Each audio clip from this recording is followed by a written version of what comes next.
नमस्कार दोस्तों। आज का सवाल है, क्या भारत जैसे देश में किसी भी ऑटिज्म बच्चे का भविष्य सुरक्षित है या नहीं है। दोस्तों, मेरे एंड से इसका जवाब क्लियरली ना है और इसके पीछे कुछ वजह है जो मैं आपसे बात करना चाहता हूँ आज।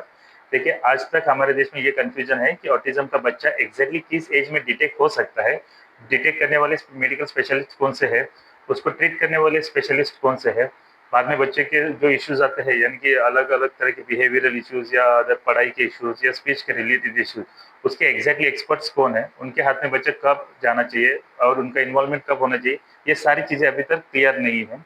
हमारे देश में कोई भी अपने आप को किसी तरह का भी एक्सपर्ट प्रेजेंट करता है, सोशल मीडिया पे आके पॉडकास्ट करता है या फिर जोरदार अपनी मार्केटिंग करता है और इससे इस तरह से दिखाता है कि हम ही स्पेशल बच्चों से डील करते हैं और हजारों बच्चों उनके वो मार्केटिंग की वजह से उनके पास जाते हैं और बच्चे का जो इम्पोर्टेंट रिकवरी का जो टाइम होता है वो ऐसे गलत हाथों में जाने की वजह से बहुत नुकसान होता है बच्चों का।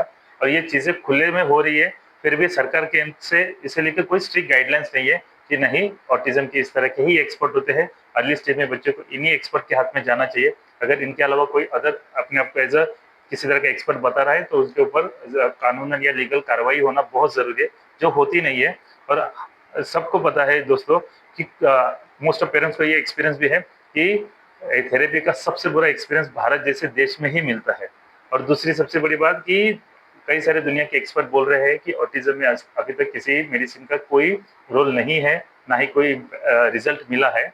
यह जानने के बावजूद भी हमारे देश में चाहे वो एलोपैथ आयुर्वेदिक की दवाइयाँ हो, होम्योपैथी की दवाइयाँ हो या फिर किसी अदर तरह की ऑटिज्म की दवाइयाँ हो, वो बहुत खुले में बिंदास तरीके से बेचे जाते हैं। और ये भी दावा किया जाता है कि ये दवाइयाँ खाने की वजह से हमारे बच्चों का, ऑटिज्म के बच्चों को कई सारा अच्छा रिजल्ट मिला है, ये चेंजेस हुए हैं, वो चेंजेस हुए हैं।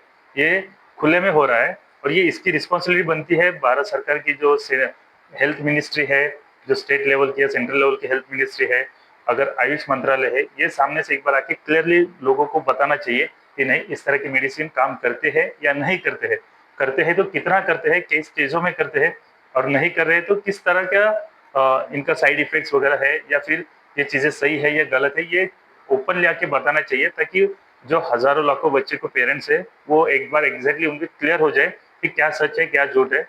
देखिए दोस्तों, सब कुछ हमारे देश में सोशल मीडिया पे ही चल रहा है स्पेशल बच्चों के रिगार्डिंग, यानी कि इतनी इस तरह से दवाइयों की मार्केटिंग की जा रही है ना, और लिटरली पेरेंट फंस रहे हैं। और पेरेंट भी गलत नहीं है, क्योंकि पेरेंट को जो थेरेपी में जो अर्ली स्टेज में जो बच्चा डिटेक्ट होने के बावजूद भी थेरेपी का जो बुरा एक्सपीरियंस मिलता है, उसके बाद बच्चे का जो पिक्चर होता है तो वो डरे हुए हैं। उन्हें उन्हें सिर्फ ये चाहिए होता है कि कहीं से कहीं कुछ तो इम्प्रूवमेंट आ जाए, जो बोलेंगे हम उधर लेके जाएंगे, और पेरेंट्स लिटरली यही कर रहे हैं। तो ये बच्चों के साथ बहुत गलत हो रहा है। एक तो हमारे देश में कोविड से पहले ऑटिज्म या एडीएचडी के इतने बच्चे थे नहीं, जो सडनली बहुत ज्यादा भी बढ़ गए। तो इनके लेके सरकार के पास कोई ऐसा प्लान नहीं है।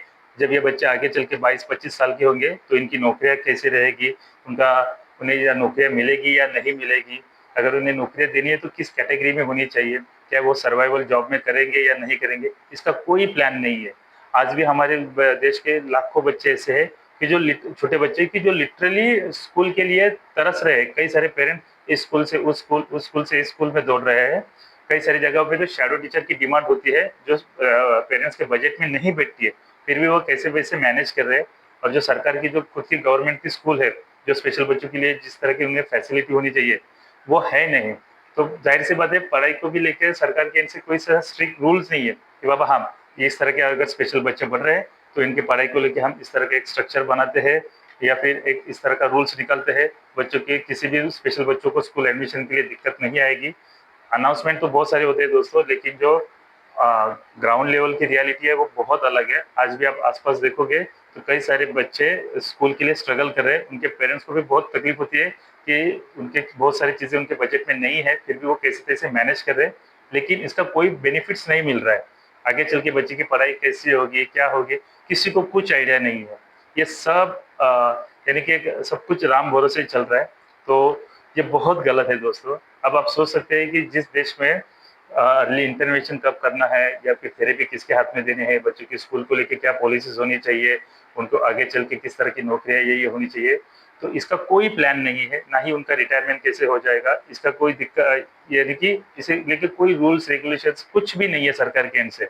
आगे चल के अगर ये बच्चे आगे 20 या 25 साल के बाद किस तरह का पिक्चर दिखाएंगे, ये पेरेंट्स को भी पता नहीं होता है। तो पेरेंट्स भी बहुत ज़्यादा डरे हुए रहते हैं कि ये बच्चों का फ्यूचर क्या होगा, खासकर तब जब ये पेरेंट्स नहीं रहेंगे तो बच्चे किस तरह से कम्युनिटी में सर्वाइवल करेंगे। सरकार ने ऐसा कुछ ऐसा इनके लिए कुछ रखा नहीं है, स्पेशल पैकेज या फिर स्पेशल अनाउंस वगैरह से कुछ रखा नहीं है, जहाँ पे बाबा 40 या 45 साल के बाद ये जो स्पेशल बच्चे रहेंगे, यानी कि जब ये एडल्ट हो जाएंगे तो उनके लिए रहने खाने पीने के लेके उनके स्वास्थ्य की सारी जिम्मेदारियां सरकार उठाएंगे, ऐसा कुछ नहीं है। ये सब कुछ पेरेंट्स को ही मैनेज करना है, वो भी जब तक वो जिंदा है तब तक मैनेज करना है, करते ही रहना है। तो ये बहुत गलत है दोस्तों। जिस देश में बच्चे की थेरेपी में, स्कूल में, बाकी की चीज़ों में इतना ज़्यादा खर्चा होता है और पेरेंट्स अफोर्ड नहीं कर पाते हैं, तो आप सोच सकते हैं कि उसी बच्चे का जो फ्यूचर रहता है और उसका जो रिटायरमेंट जो प्लान रहता है वो पेरेंट्स किस तरह से मैनेज करें। ये बहुत चैलेंजिंग है दोस्तों। तो आप इस बताइए कि क्या सच में भारत जैसे देश में ऑटिज्म का बच्चा सिक्योर है, सुरक्षित है? क्या सरकार की इनसे ऐसी कौन सी पॉलिसी है जिसे लेके हम लोग दावे से बोल सके कि हाँ नहीं, ये बच्चों के लिए बहुत ज्यादा फायदेमंद पॉलिसी है, इससे बच्चों के लिए बहुत राहत मिलेगी, इससे बच्चों की आगे की जिंदगी बहुत आसान होगी? ऐसा कुछ है तो आप जरूर मुझे बताइएगा। Thank you.